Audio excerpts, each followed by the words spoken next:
Assalamualaikum warahmatullahi wabarakatuh. Sahabat Muslim, banyak yang penasaran apa yang terjadi setelah seseorang meninggal dunia. Sejumlah penelitian pun dilakukan untuk menjawab rasa penasaran tersebut. Salah satunya dengan memasang kamera ke dalam kuburan. Lalu bagaimana hasilnya? Benarkah penelitian tersebut lagi-lagi membuktikan sabda Rasulullah SAW? Tonton video ini hingga akhir agar bertambah iman. Alson Wilson, seorang ilmuwan medis di Central Queensland University bersama tim, melakukan penelitian dengan menggunakan sebuah kamera untuk melihat pergerakan orang yang sudah meninggal. Selama 17 bulan, kamera tersebut sudah mengambil gambar mayat setiap 30 menit sekali di siang hari. Alhasil, gambar tersebut menunjukkan bahwa mayat-mayat yang ada di Australian Facility for Toponymic Experimental Research atau yang disebut AFTAR menunjukkan pergerakan pernyataan bahwa mati bisa membuat seseorang beristirahat dengan tenang ternyata salah. Pergerakan itu terlihat pada perubahan posisi tangan mereka. Alson dan kawan-kawan penelitinya melihat tangan mayat-mayat tersebut bergerak secara signifikan. Yang tadinya berada di atas tubuh tiba-tiba berpindah menjadi di samping. Hal ini karena proses pembusukan yang terjadi pada tubuh manusia, atau bisa juga dipicu oleh tulang ligamen yang mengering. Selain itu juga dipengaruhi oleh ketinggian suhu dan faktor lingkungan lainnya. Awalnya mereka hanya berharap melihat pergerakan di awal-awal kematian, tapi mereka malah menyaksikan lebih lama. Dalam riset tersebut, kelompok peneliti menggunakan kamera time-lapse, sebuah kamera yang bisa menghasilkan video pendek dari sekumpulan foto pada objek yang sama dan dalam waktu yang tepat. Gambar-gambar dari kamera itu juga bisa digunakan untuk mengetahui sudah berapa lama orang tersebut meninggal. Penemuan ini juga bisa sangat membantu pekerjaan ahli forensik. Mereka bisa memetakan TKP, mengetahui posisi tubuh mayat, bahkan mereka bisa menemukan penyebab kematian terutama bagi kasus kematian misterius. Penemuan tersebut sekaligus membuktikan bahwa azab kubur itu memang ada. Umat muslim meyakini adanya siksa kubur sebagai balasan dari perbuatan manusia selama hidup di dunia. Ada banyak juga firman Allah Subhanahu wa taala dan hadis Nabi Shallallahu alaihi wasallam. Ia mengabadikan azab tersebut. Awalnya Sayyidah Aisyah juga tak percaya, tapi Rasulullah Shallallahu alaihi wasallam membenarkannya. Dari Aisyah radhiyallahu anhu ia berkata, suatu ketika ada dua orang tua dari kalangan Yahudi di Madinah datang kepadaku.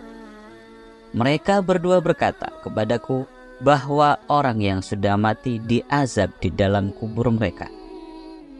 Aku pun mengingkarinya dan tidak mempercayainya. Kemudian mereka berdua keluar. Lalu Nabi Shallallahu alaihi wasallam datang menemuiku. Maka aku pun menceritakan apa yang dikatakan dua orang Yahudi tadi kepada beliau. Beliau lalu bersabda, mereka berdua benar. Orang yang sudah mati akan diazab, dan semua binatang ternak dapat mendengar suara azab tersebut. Dan aku pun melihat beliau senantiasa berlindung dari azab kubur setiap selesai sholat. Hadis riwayat Bukhari. Pergerakan mayat setelah meninggal ternyata memang sebagai pertanda adanya siksa yang dirasakan oleh mayat tersebut.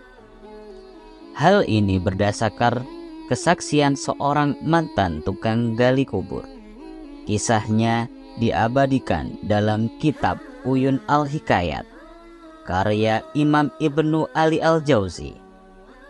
Tukang gali kubur itu suatu hari bertemu dengan Yusuf Asbat yang alim dan soleh.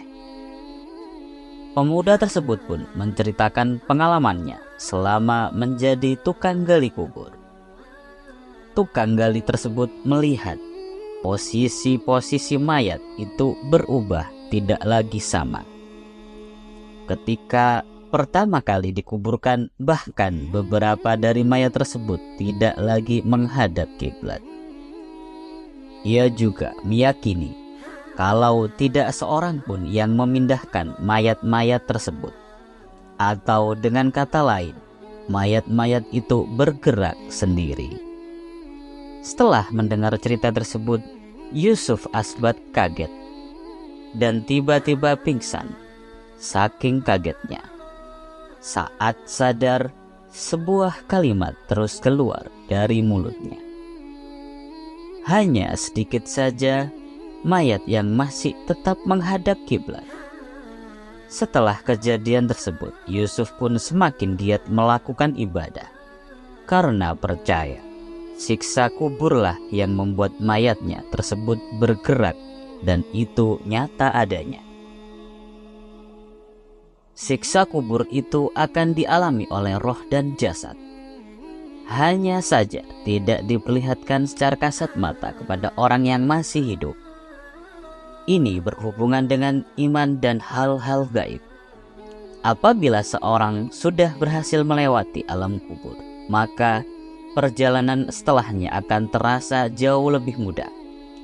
Tapi jika di alam kubur saja gagal, kedepannya akan semakin berat. Di kuburan nanti kita akan bertemu dua malaikat yang hitam kebiruan bernama Munkar dan Nakir.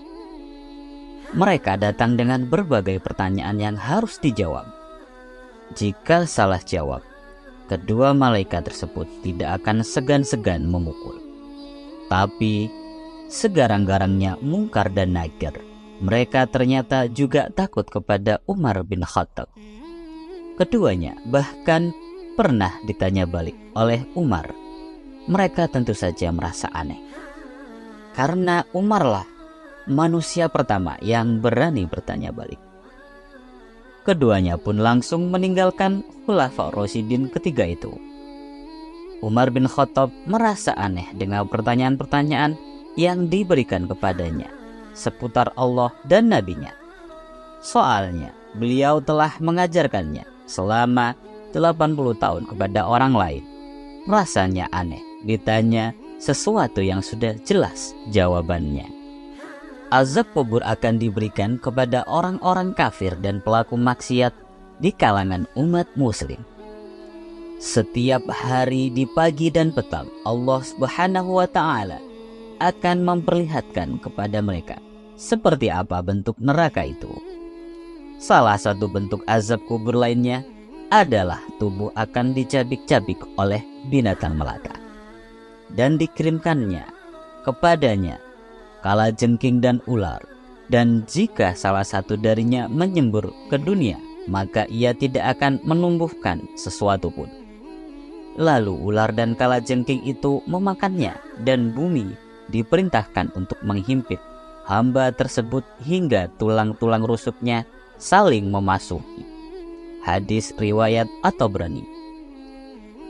Menakutkannya azab kubur, maka Rasulullah SAW memberitahu berbagai cara yang bisa dilakukan agar terhindar. Tak banyak tahu orang kalau azab kubur paling sering disebabkan oleh najis kencing. Makanya umat muslim dianjurkan untuk selalu menjaga kebersihan. Saat terkena mendapatkan azab, jangka waktunya bisa berlangsung sampai hari kiamat tiba. Sedangkan ada juga yang berpendapat jika siksa kubur itu hanya berlangsung sementara. Ibnu Qayyim Al-Jauziyah pernah berkata, Jika orang-orang yang dosanya ringan, otomatis siksaannya juga ringan. Siksaan kubur bisa diringankan lewat doa, sedekah, ataupun amalan lain yang dikerjakan oleh keluarga. Ammar bin Jarir pun membenarkannya. Beliau berkata, jika seseorang hamba berdoa bagi saudaranya yang sudah meninggal, maka ada seorang malaikat yang menemuinya di alam kuburnya, seraya berkata, wahai penghuni kubur yang terasing, ini ada hadiah dari saudaramu. Hal lain yang bisa meringankan azab kubur juga dicontohkan oleh Rasulullah SAW.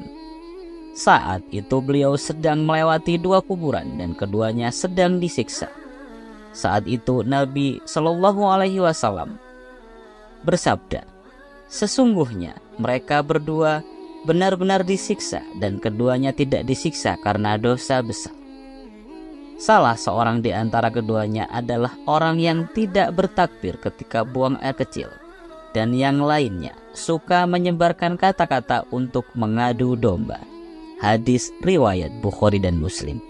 Hal lain yang bisa kita lakukan untuk terlepas dari siksa kubur adalah dengan merutinkan membaca surah Al-Mulk. Kejadian nyata pernah dialami seorang sahabat yang sedang berkemah di atas sebuah kuburan. Sahabat tersebut tidak mengetahui jika tendanya berdiri di atas kuburan. Saat malam tiba, ia mendengar suara lantunan surah Al-Mulk hingga khatam dari dalam tanah. Sahabat muslim, jika dihitung mungkin ada ribuan sabda Rasulullah SAW yang sudah terbukti kebenarannya lewat penelitian. Hal ini semakin menegaskan bahwa sunnah-sunnah Rasulullah SAW itu bukanlah imajinasi atau kebohongan belaka, melainkan nyata adanya. Semoga kita semua dijauhkan dari siksa kubur. Wallahu a'lam bishawab. Wassalamualaikum warahmatullahi wabarakatuh.